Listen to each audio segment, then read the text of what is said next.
আমার কাছে খুব অথেন্টিক মনে হয়েছে। তারা আসলে গাড়ির এই ভিতরের যে রহস্য তারা অনেকে জানে না, যে মাইলেজটা তারা টেম্পারিং করে। এক্স্যাক্টলি এখান থেকে অকশনে অংশগ্রহণ করে 4 লাখ টাকার একটা সেভ হয়েছে। না কোন বাড়তি টাকা আদায় করা হয়নি, কাজের সঙ্গে মিল আছে। আজ পর্যন্ত 10/10 ট্রাস্টেড কোম্পানি, ট্রাস্টেড পার্টি বা ট্রাস্টেড সাপ্লায়ার। যদি কেউ গাড়ি কিনতে চান, আপনার কার থিওরির মাধ্যমে গাড়ি কিনতে পারেন। Thanks for your supplying a good car. আসসালামু আলাইকুম everyone, this is Sakib Mahmud from car theory BD. আজকে আমি একজন স্পেশাল গেস্ট নিয়ে তার পছন্দের গাড়ি, তার রিকোয়ারমেন্টের গাড়িতে বসে আমি আসলে তার অনুভূতিটা ব্যক্ত করতে বলবো। আমার সাথে আব্দুল মতিন স্যার আছেন, আমরা ওনার টয়োটা স্কয়ার গাড়িতে বসে আছি রাইট নাও। আসসালামু আলাইকুম, আমি Mohammad Abdul Matin, general manager PKSF. আমি আমার একটা গাড়ি কেনার প্রয়োজন অনুভূত হলে আমি বিভিন্ন জায়গায় গাড়ি খোঁজ নেওয়া শুরু করি। পরে ফেসবুকের মাধ্যমে আমি কার থিওরি বিডির সন্ধান পাই এবং তাদের সঙ্গে যোগাযোগ করি, এবং তাদের সঙ্গে যোগাযোগ করে আমি আমার কাছে এই প্রতিষ্ঠানটিকে অথেন্টিক মনে হয়েছে আমার কাছে, এবং তাদের যে নেতৃত্বে আছেন, যেমন প্রতিষ্ঠান প্রধান, তাকে আমাকে একজন অত্যন্ত সৎলোক মনে হয়েছে। সেই বিবেচনায় আমি তাদের কাছ থেকে একটি প্রি অর্ডারের গাড়ি, আমি একটি গাড়ি অর্ডার দিই এবং সেই গাড়িটি আজ আমি বুঝে পাই। ওকে, তো আপনি তো আসলে স্যার আপনার প্রি অর্ডার করা টয়োটা স্কয়ার গাড়িটি আজকে ডেলিভারি নিচ্ছেন, তো প্রি অর্ডারে কি কোনো জটিলতার সম্মুখীন হয়েছেন কিনা আপনি? না, আমি কোনো জটিলতার সম্মুখীন হইনি। যদি আমি বলি যে প্রি অর্ডারে আসলে প্রসেসটা কি ছিল, কিভাবে আপনি প্রি অর্ডার করলেন? প্রথম আমি কার থিওরি বিডির যে গাড়ি সরবরাহের যে পদ্ধতিটা আমি তাদের কাছে জেনে নিই। তারা, তাদের গুলশানে একটা অফিস আছে এবং জাপানে একটা অফিস আছে। তারা এই জাপান থেকে এবং ঢাকা থেকে অনলাইনে গাড়ি তারা করে সোর্স এবং এই প্রক্রিয়াটা আসলে আমার কাছে খুব অথেন্টিক মনে হয়েছে। এবং ক্লায়েন্টকে তারা এই গাড়িটার ডিটেলস তারা সরবরাহ করে, শীট তারা সরবরাহ করার পরে তারা ক্লায়েন্ট এগুলো দেখে গাড়িটা পছন্দ করলেই তারা গাড়িটাকে কনফার্ম করে। এন্ড আপনার অ্যাপ্রুভাল, আপনার কনফার্মেশন নিয়ে তারপরে গাড়িটা পারচেজ করা হয়। জি। যদি আমি পেমেন্টের বিষয়ে বলি স্যার, আসলে কিভাবে আপনি পেমেন্ট গুলো করলেন এবং প্রি অর্ডারে গাড়িটা রিসিভ করলেন? আমি প্রথমে একটা টোকেন মানি দিয়ে তাদের সঙ্গে সম্পৃক্ত হই, এটা 50,000 টাকা। সম্পৃক্ত হওয়ার পরে তারা আমার প্রচেষ্টা শুরু করে।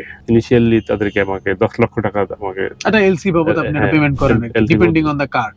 বাকি টাকা তারা গাড়িটা ঢাকাতে শোরুম তাদের যে নির্ধারিত স্থানে আসার পরে আমাকে বাকি টাকা পরিশোধ করলেন।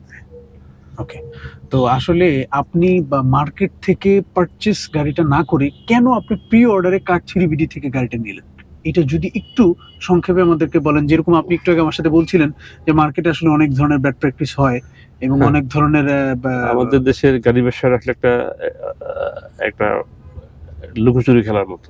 এক্স্যাক্টলি, আমাদের যারা গাড়ি কিনে বা যারা কিনতে চায়, অনেকেই প্রথমবারের মতো গাড়ি কিনে।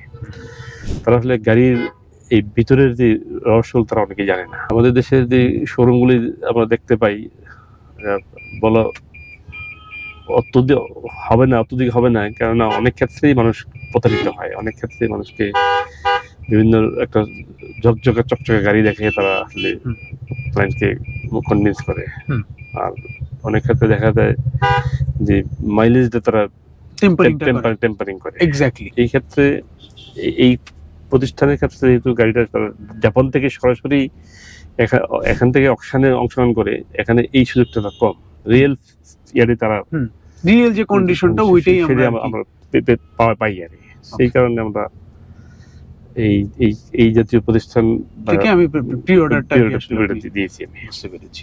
তো আসলে আমাকে যদি একটু শেয়ার করেন, প্রি অর্ডার করার কারণে আপনি কি প্রাইসের দিক থেকে কোনো বেনিফিট পেয়েছেন স্যার? হ্যাঁ, আমার কাছে মনে হয়েছে আমি একটু বেনিফিট পেয়েছি, কারণ এই গাড়িটাই আমি অন্যান্য শোরুমে আমি এই স্কয়ারের এই মডেলটা আমার কাছে ম্যাক্সিমাম ক্ষেত্রে 40 লক্ষ টাকা বা তার প্লাস আমার কাছে ম্যাক্সিমাম আর কি 40 লাখ একদম মিনিমাম, বেশিও উপরে বেশি তারা দাবি করছে।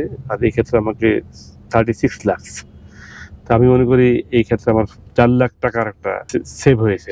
ওকে, আপনি এই যে প্রি অর্ডার করলেন স্যার, আপনাদের সাথে কার থিওরির যেরকম এগ্রিমেন্ট ছিল, তো সেই প্রাইস থেকে কি ডেলিভারির সময় কোনো বাড়তি টাকা আদায় করা হয়েছে কিনা? না, কোনো বাড়তি টাকা আদায় করা হয়নি। তার মানে আপনার সাথে যেটা কথা হয়েছিল, কথা এবং কাজে সেটাই হয়েছে, কাজের সঙ্গে মিল আছে।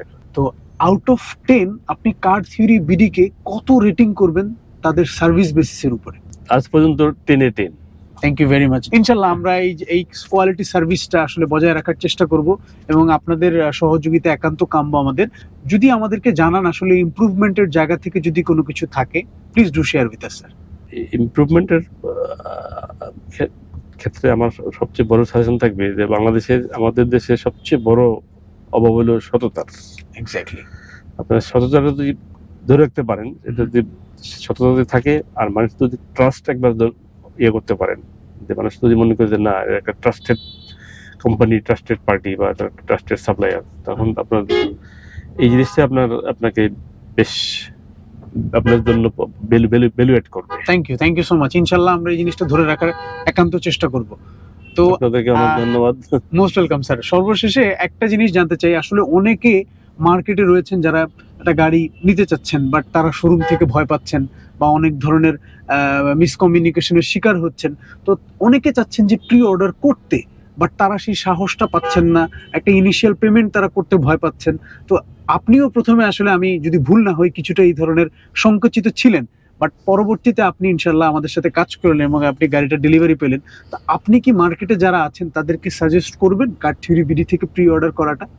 অফকোর্স, অবশ্যই। আমি যারা গাড়ি কিনতে চায়, আমি মনে করি যে আমার যে অভিজ্ঞতা, কার থিওরিকে ট্রাস্ট করা যায়, তার থেকে বিশ্বাস করা যায়। আপনারা যারা যদি কেউ গাড়ি কিনতে চান, আপনারা কার থিওরির মাধ্যমে গাড়ি কিনতে পারেন। আমি আপনাদেরকে সেই অনুরোধ করবো, কারণ এখানে ট্রাস্টের জায়গাটা আমার কাছে মনে হয়েছে দে আর ভেরি মাচ রিলায়েবল। এই ক্ষেত্রে আমি সবাইকে অনুরোধ করবো, আপনারা ইচ্ছা করলে আপনারা কার থিওরি আসতে গাড়ি কিনতে পারেন। Thank you so much, sir. Thank you for purchasing your car from Car Theory BD. Thanks for your supplying a good car.